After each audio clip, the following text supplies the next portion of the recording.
I've submitted a large number of conference abstracts over the years, and I have to say, the ones I submitted when I was starting out probably didn't go as well as I'd hoped.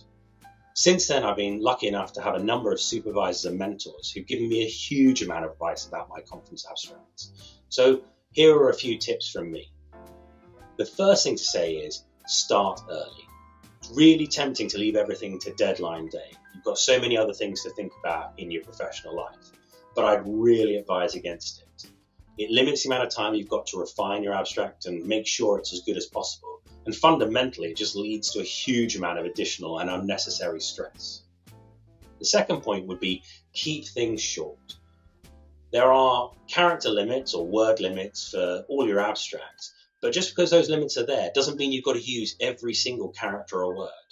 Focus only on what you really want and need to say. When you're starting to build your abstract, think about your key selling point. What is it that you think is the most important thing that your research has found? Build your abstract around that. If you can, find a figure or table that really supports that. Add it into your abstract. It'll make the text pop. You're going to probably start out with your introduction, and that's great. You've got to find the key background that you think your reader needs to really be oriented to what you've done. Remember that most of the readers will have a good grasp of core cardiology. You don't need to focus on that bit of it. Give a clear objective or aim. What did you set out to do? That will make sure the reader knows what they're thinking about before they have to go into the methods and results. With your methods, give the stuff that readers need to understand broadly what you did. You don't need to give a blow-by-blow account. You don't need to give the complete specifics of absolutely everything.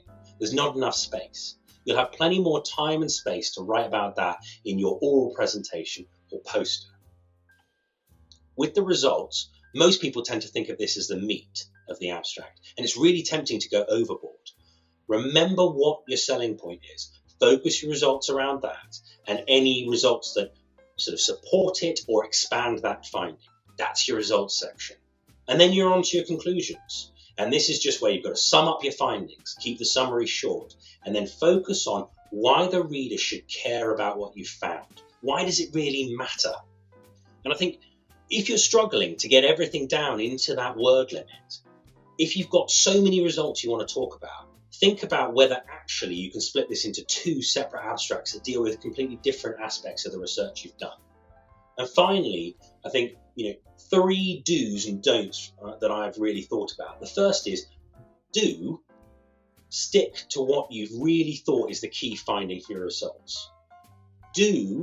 Start early, and include a figure or table if you can. And from the don't side of stuff, don't pull an all-nighter before the abstract. You're not going to create your best research. Don't try and cover too much in your results section, and don't give a blow-by-blow account of the real specifics in your methodology, because it'll send some people to sleep. So those are my top tips for your abstract, and I wish you the best of luck with your abstracts and hope to see you at a conference in the future.